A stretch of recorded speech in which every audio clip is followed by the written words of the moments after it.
Olá, que bom! Estamos de volta. A lição agora é a 12.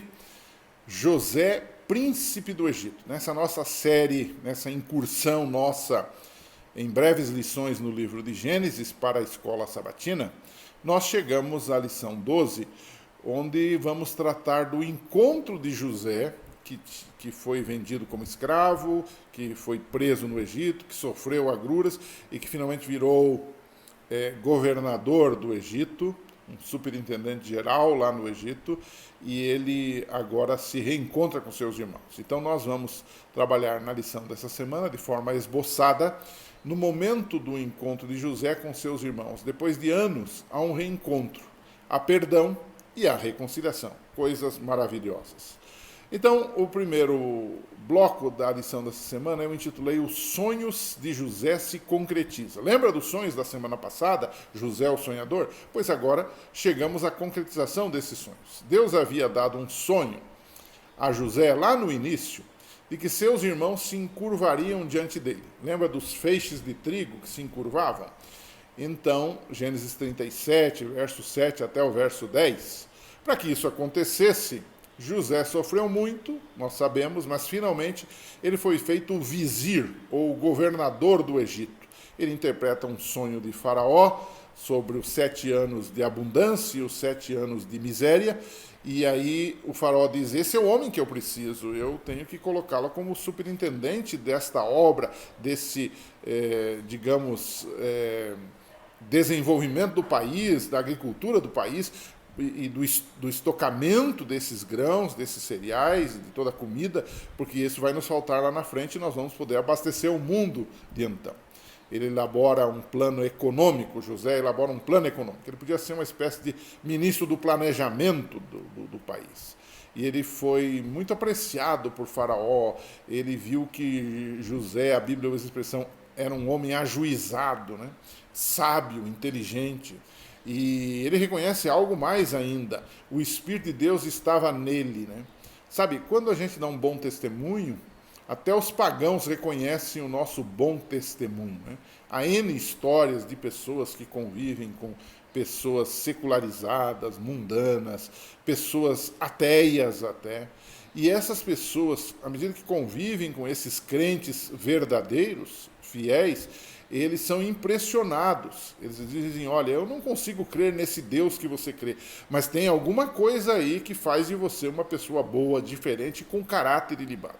Por outro lado, aqueles que dão mau testemunho também fazem com que as pessoas fiquem ainda mais ateias, porque eles dizem, esse negócio de religião não funciona.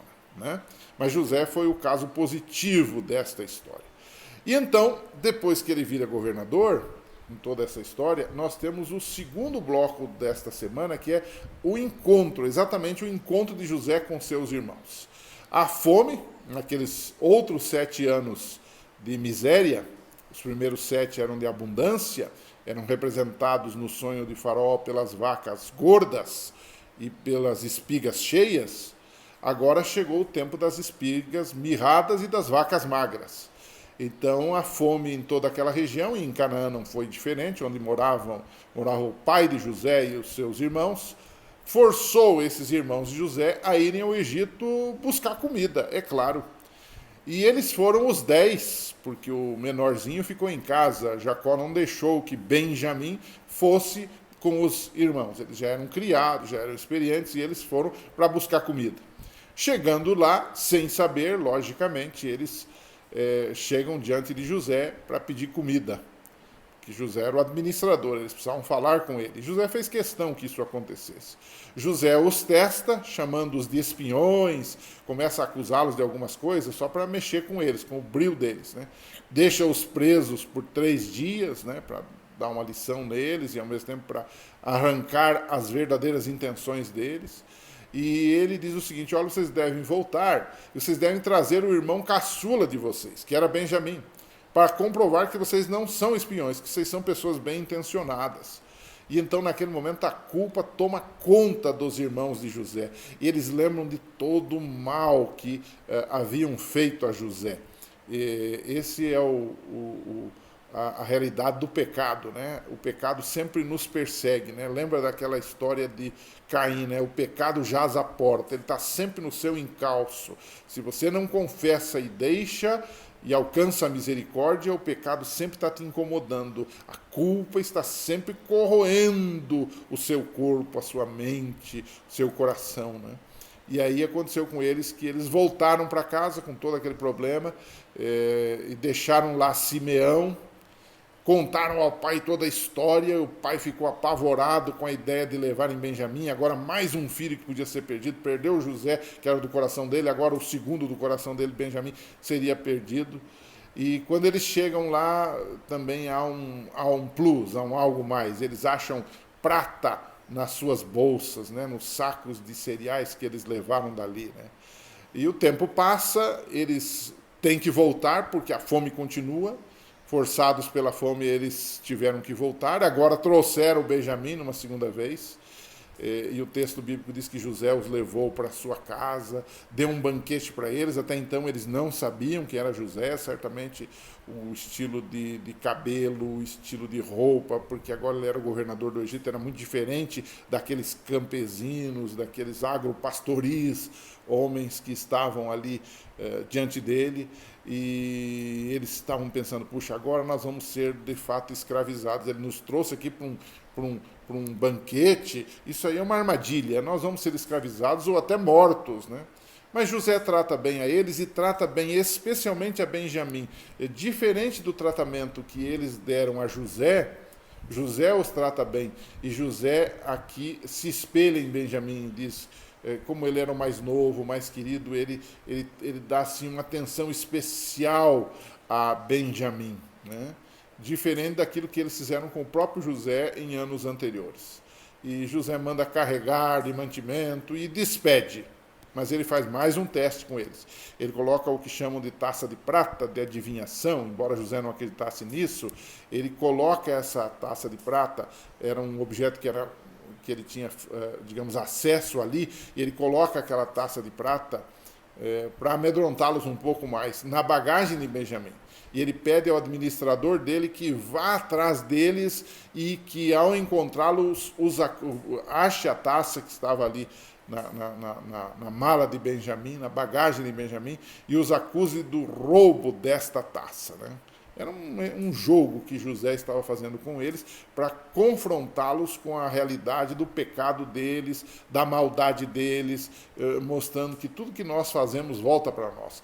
Tudo que o homem semear, isso também ceifará, diz a Bíblia.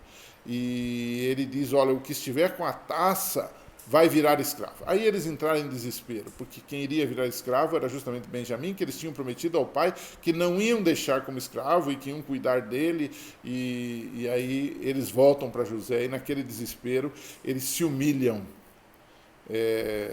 porque José queria tornar Benjamim um escravo. Claro que ele não ia tornar, ele apenas estava fazendo uma ameaça para testá-los, né? Para confrontá-los com a realidade das coisas. E aí entra Judá, né? Um dos irmãos mais velhos, e ele intercede pelo irmão, e ele chora pelo irmão, e ele clama pelo irmão. E aí nós sabemos que finalmente José cedeu. Ele não aguentou, ele se revela aos irmãos. E ele diz assim, agora, pois, o texto diz isto, não se aflijam, nem se recriminem por terem me vendido para cá, pois foi para salvar vidas, inclusive a deles, que Deus me enviou adiante de vocês. Gênesis 45, verso 5. Olha que coisa tremenda, que coisa maravilhosa. José não apenas perdoa, mas José diz a eles que Deus tinha um propósito, e o propósito era salvar a vida de muita gente, inclusive a vida deles, ao permitir que José fosse para o Egito e passasse por todas aquelas agruras, fruto do pecado. Aí está a grande questão. O pecado não é correto, o ato dos irmãos não era correto, não era esse o plano de Deus, Deus tinha outros planos para José, porém, isto aconteceu e Deus toma aquilo, a graça de Deus toma aquilo e faz uma transformação naquilo. É o que Deus pode fazer na minha vida, Deus pode fazer na sua vida. E aí eu queria terminar a lição dessa semana deixando algo para você pensar. Converse com os seus alunos e descubra alguns itens que nós podemos fazer de comparação entre José e Jesus Cristo. Interessante, alguém já escreveu sobre isto, e eu não vou aqui esmiuçar todo o assunto. Há até bons sermões pregados sobre essa comparação entre José e Cristo. Por exemplo, coloquei aqui uns 2 ou 3 só para você pensar, né? José era amado pelo Pai. Jesus era amado por Deus o Pai. Tanto é que no batismo e também na transfiguração, Deus aparece e diz: este é meu filho amado, em quem me comprazo. Né? José foi rejeitado por seus irmãos. Jesus foi rejeitado pelos seus. A Bíblia diz: veio para o que era seu e os seus não o receberam. José foi vendido por moedas de prata para os ismaelitas. Jesus foi vendido também por moedas de prata. José iniciou seu governo aos 30 anos. Jesus inicia seu ministério aos 30 anos. José foi enviado para salvar, como ele mesmo disse, seu povo. Jesus foi enviado para salvar o mundo.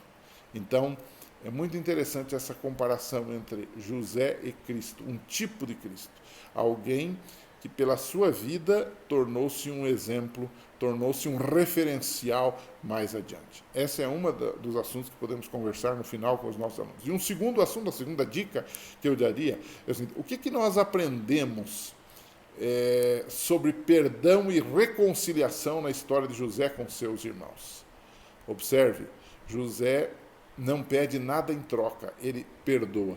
O perdão é um ato racional da nossa parte e nós declaramos perdão. E o resto, Deus trabalha dentro de nós para que haja uma modificação do nosso coração. Muita gente se perde nisso. Ele acha que ele tem que ter um sentimento, uma coisa assim melosa para perdoar. Não, o perdão é uma ordem de Deus. Você deve perdoar, porque você também foi perdoado. Então, a partir disso, ocorre o milagre, eu chamo o milagre da graça dentro de nós, que nos cura, que nos restaura e que nos torna cada vez mais semelhantes a Jesus. Um abraço para você. Semana que vem a gente volta para a última lição desse trimestre. Um abraço e até lá.